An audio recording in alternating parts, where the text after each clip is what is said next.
Hello friends, welcome to top scorers. देखिए आज हम करेंगे 19 जून के सभी इंपॉर्टेंट करंट अफेयर्स। देखिए इस डेली करंट अफेयर सीरीज के अंदर हम करंट अफेयर को स्टैटिक जीके के साथ लिंक करके पढ़ते हैं, तो जिससे कि आपका करंट अफेयर्स भी कवर होता है और स्टैटिक जीके भी स्ट्रांग होती है। तो अगर पेपर में कोई क्वेश्चन आता है जो कि करंट अफेयर से लिंक करके स्टैटिक जीके में पूछा जाता है, तो वो भी आप इजीली कर पाओगे। तो चलिए लेक्चर को स्टार्ट करते हैं। देखिए पहला क्वेश्चन है, हाल ही में किस राज्य सरकार ने एथलीट हिमा दास का नाम खेल रत्न के लिए खेल मंत्रालय को भेजा है? तो इसका सही आंसर है असम। जो हिमा दास है आप यहाँ फोटो में देख सकते हो, हिमा दास असम की हैं। और देखिए हिमा दास जो है ना एक भारतीय धावक हैं, वो IAAF world under 20 athletics championship की 400 मीटर दौड़ स्पर्धा में स्वर्ण पदक जीतने वाली पहली भारतीय महिला खिलाड़ी हैं। और देखिए इनका निवास स्थान है ढींग जो कि असम में है।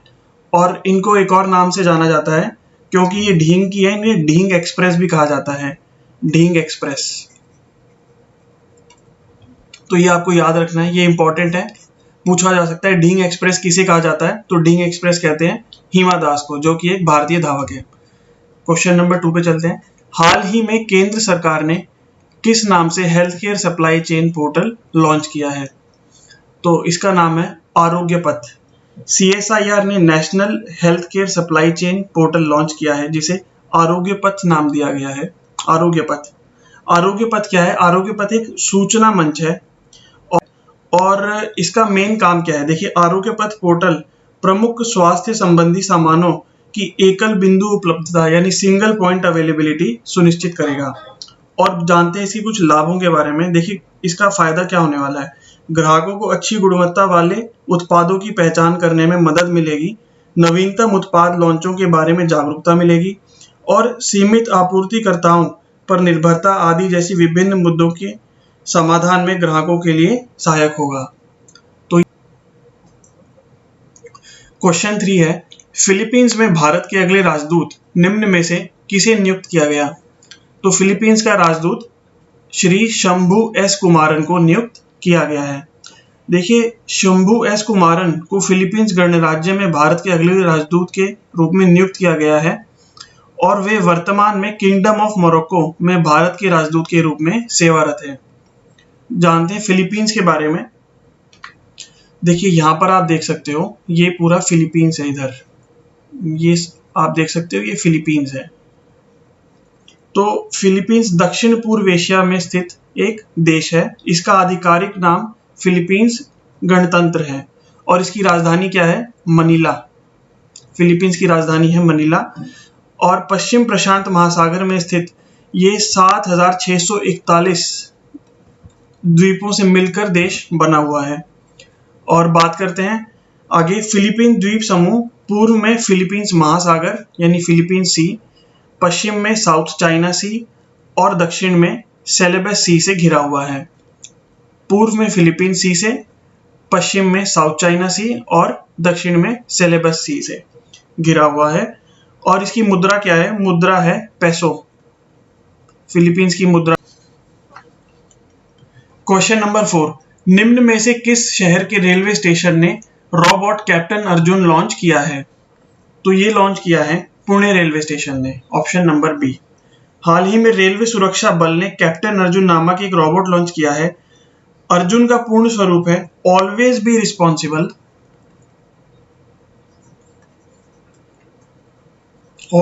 Responsible, and just use to be nice, and just use to be nice. देखिए रोबोट कैप्टन अर्जुन को रेलवे स्टेशनों पर यात्रियों की स्क्रीनिंग और निगरानी तेज करने के लिए लॉन्च किया गया है। क्वेश्चन नंबर 5, किस आईआईटी संस्थान के शोधकर्ताओं ने सार्वजनिक स्थानों पर सामाजिक दूरियों की निगरानी हेतु एक आर्टिफिशियल इंटेलिजेंस आधारित साइबर फिजिकल प्रणाली विकसित की है? तो ये की है आईआईटी खड़गपुर ने। आईआईटी खड़गपुर में अनुसंधानकर्ताओं के एक दल ने सार्वजनिक स्थानों पर सामाजिक दूरी के नियम के पालन की निगरानी के लिए एक साइबर फिजिकल प्रणाली विकसित की है। जब भी सामाजिक दूरी के नियमों का उल्लंघन होगा तो यह उपकरण चेतावनी देगा। साइबर फिजिकल प्रणाली IIT खड़गपुर। क्वेश्चन नंबर 6, विश्व बुजुर्ग दुर्व्यवहार रोकथाम जागरूकता दिवस यानी world Elder abuse awareness day निम्न में से किस दिन मनाया जाता है? तो ये फ्रेंड्स मनाया जाता है 15 जून को हर वर्ष। बुजुर्गों के साथ होने वाले दुर्व्यवहार की रोकथाम के लिए लोगों में जागरूकता फैलाने के उद्देश्य से दुनिया भर में 15 जून को world Elder abuse awareness day मनाया जाता है। भारतीय रिजर्व बैंक RBI द्वारा बैंकों के पूर्णकालिक निदेशकों यानी फुल टाइम डायरेक्टर और मुख्य कार्यकारी अधिकारियों यानी CEO के लिए प्रस्तावित ऊपरी आयु सीमा क्या है? तो RBI ने बैंकों के प्रवर्तक समूह से संबंध रखने वाले मुख्य कार्यकारी अधिकारियों और पूर्णकालिक निदेशकों की ऊपरी आयु सीमा 70 वर्ष करने का प्रस्ताव रखा है। तो इसका आंसर है ऑप्शन डी 70 वर्ष।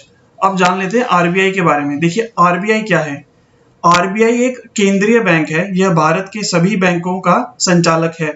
रिजर्व बैंक भारत की अर्थव्यवस्था को नियंत्रित करता है और इसकी स्थापना हुई थी 1 अप्रैल सन 1935 को, 1 अप्रैल 1935, और इसकी स्थापना की गई थी RBI एक्ट 1934 के अनुसार। और इसका हेडक्वार्टर्स कहां पर है? RBI का हेडक्वार्टर है मुंबई में। तो चलिए फ्रेंड्स, इसी क्वेश्चन के साथ हमने 19 जून के सभी इंपॉर्टेंट क्वेश्चंस और उनसे लिंक्ड स्टैटिक जीके को कवर कर लिया है। आई होप ये लेक्चर आपको अच्छा लगा होगा। अगर आपको फ्यूचर में ऐसी वीडियोस चाहिए तो प्लीज़ चैनल को लाइक, शेयर और सब्सक्राइब कीजिए। और thank you for watching the lesson. मिलते हैं नेक्स्ट वीडियो में।